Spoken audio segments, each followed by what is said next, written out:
क्या वक्त है? What's the time?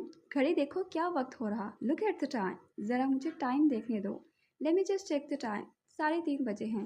इट्स 3:30। चलो 5 मिनट की ब्रेक लेते हैं। Let's take a 5 minute break. क्या बर्बादी है वक्त की। What a waste of time.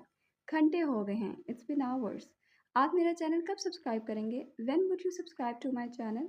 वक्त पर पहुंच जाना। Reach on time. अब 4 बज रहे हैं। The time is now 4 o'clock। वो आज कितने बजे आएंगे? What time will they come today? 8:45 बजे at 8:45। मैं फिर कभी आऊँगा। I'll come some other time। Function 7 बजे तक ख़त्म हो गया था। The function was over by 7 o'clock। आपने अपना नाश्ता कब किया था? When did you have your breakfast? वक्त जल्दी से गुजर जाता है। Time flies। हम कब मिलेंगे? When will we meet? आप किस वक्त तक फारिग हो जाओगे? By what time will you get free? कुछ दिन इंतज़ार करो। Wait for a few days। मैंने तुम्हें बहुत दफ़ा बताया है। I have told you countless times। तुमने आखिरी बार मुझे कब देखा था? When was the last time you saw me? मैं तुमसे